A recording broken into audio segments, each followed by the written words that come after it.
તમારા માર્ક્સ ઓછા લાવે છે, તમને આગળ જવામાં એ તમને બ્લોકેજ છે, હર્ડલ છે, તમે ગમે તે ક્ષેત્રમાં આગળ નહીં જઈ શકો.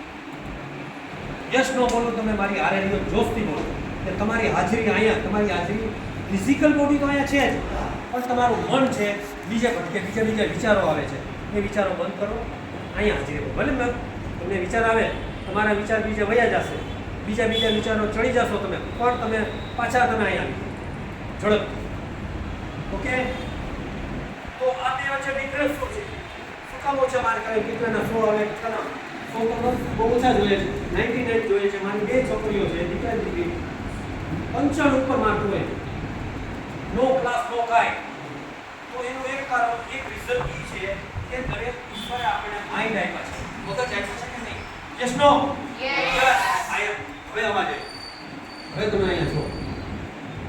તો મગજનો વિકાસ બધાનો થોડો અલગ થયો હોય છે. જેનો સારો વિકાસ થયો છે એ ઊંચા માર્ક લે છે, જેનો ઓછો વિકાસ છે એ ઓછા માર્ક લે. તો આપણો આ ક્લાસનો હેતુ શું છે કે જેનો ઓછો વિકાસ થયો છે અથવા ઓછા માર્ક્સ આવે છે, એનું માઇન્ડ ઓછું કામ કરે છે, એનું ફોકસ બીજે છે, તો એનું ફોકસ પાછું અહીંયા લાવવું છે અને એને 100 માંથી 100 માર્ક્સ આપણે લેવડાવવા છે. એ હેતુથી આપણે આ ક્લાસ શરૂ કર્યા છે. ક્લિયર? તો આનો શું કામ આવા પહેલાં તો ઓછા આવે છે? એક તો માઇન્ડ આપણું ઓછા, બધાને સરખા માઇન્ડ ન હોય, કોઈ સરખા નો, રાઈટ? તો ઓછા શું કામ આવે છે કે તમે દાખલા તરીકે કોઈ બુક્સ વાંચતા હોય, બધા વાંચો છો ને? Yes no? Yes. I am Joshi. Power જો એનર્જી વાળો ક્લાસ છે. તો તમે જે બુક વાંચતા હોય, એક જ પેજ તમે વાંચો, એક પેજ વાંચતા વચ્ચે તમારું મન બીજે વયું જાય છે, બીજા વિચારો આવી જાય છે. આવે છે કે નહીં? યસ. બસ આ તમારું એક પેજ વાંચો, એમાં તમારા જેટલી વાર તમારું બીજા વિચાર તમે ચડી જાવ છો અને વચ્ચે વાંચવાનું ચાલુ છે, 2-5 લીટી વંચાઈ ગઈ, વિચાર બીજે હતા, 2-5 લીટી ગઈ, તમારા માઇન્ડની અંદર રેકોર્ડિંગ થયું નથી, એ તમારા સબકોન્શિયસ માઇન્ડમાં રેકોર્ડિંગ થતું નથી. સમજાઈ ગયું? એક આ તમારો ફોલ્ટ. હવે તમે જ્યારે વાંચવા બેસો, આ 5 લીટી રહી ગઈ, તમને થયું પાછા તમે આવીને બીજા વિચારે હું ચડી ગયો, તો ફરી પાછો એક જે ચૂકી ગયા છે ફરી પાછું વાંચો. આ એક ખાસ ધ્યાન રાખો. તમે વાંચો છો, પૂરેપૂરું વાંચો, પછી આ એક તમે ધ્યાન રાખો કે ના, મારે આ રીતે જ વાંચવું છે. ધીરે ધીરે તમને માઇન્ડ એક પેટર્ન, માઇન્ડ એક એવી પડી જશે કે તમે આ રીતે જ વાંચો. આ રીતે વાંચો, ખાલી વાંચવાથી નહીં થાય, વાંચો, એનું પિક્ચર બનાવતા જશો, સાથે રિપીટ કરતા જશો, ત્યારે તમારું વાંચેલું બધું તમારા સબકોન્શિયસ માઇન્ડની અંદર રેકોર્ડિંગ થશે. ને સબકોન્શિયસ માઇન્ડમાં રેકોર્ડિંગ થયું, એ ડન એવું થશે કે તમે આખી જિંદગી ક્યારે નહીં, મૃત્યુ સુધી તમે ભૂલશો નહીં. પણ ક્યારે આપણે ગોખણપટ્ટી નથી કરવાની, આપણે સબકોન્શિયસ માઇન્ડની અંદર કાયમ માટે રેકોર્ડિંગ કરવાની છે. કરવું છે કે નહીં? યસ. આવાથી જોયા. યસ. આઈ એમ જોસ્તી બોલો.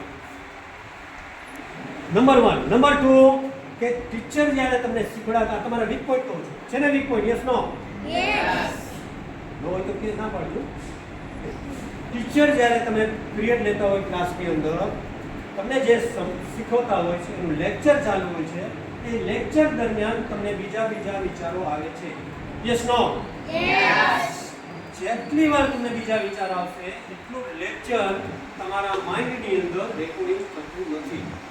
સિમ્પલ વાત છે. તમારું મન નીચે છે, તમારું મન જ્યાં હશે, જ્યાં તમારું મન ફોકસ હશે, એ વસ્તુ જ તમને યાદ રહેશે. એ વસ્તુ એને ધ્યાનનો મિનિંગ જ એ વસ્તુ ફોકસ કરશે, એ જ વસ્તુ પર ફોકસ કરશો, એ જ વસ્તુ તમારા માઇન્ડની અંદર રેકોર્ડિંગ થશે, એ જ તમારા માઇન્ડની અંદર રેકોર્ડિંગ થશે ને તમને પરીક્ષામાં યાદ કરશો, સીધું તમને યાદ કરશો.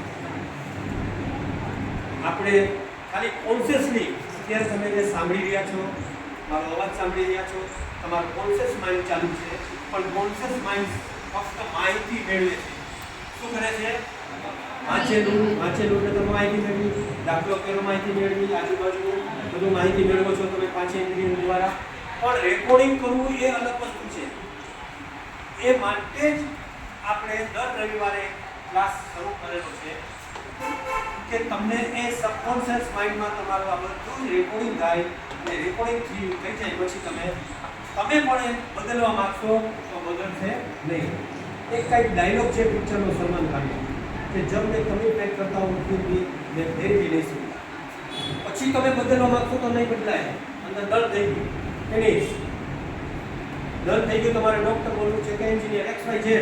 પછી તમે બદલશો કે ના મારે આ લખવાનું રોલ પણ નહીં બની શકે. ડર નહીં ડર. કારણ કે કુદરતી રચના છે, મારી નથી, તમારી નથી. ઈશ્વરે જે રચના કરેલી છે ડિવાઇન પ્લાનની કે પ્લાન મુજબ આપણે કામ કરીએ. ક્લિયર? તો જ્યાં જ્યાં તમારું ધ્યાન બીજે જશે એ તમે તમારા માઇન્ડને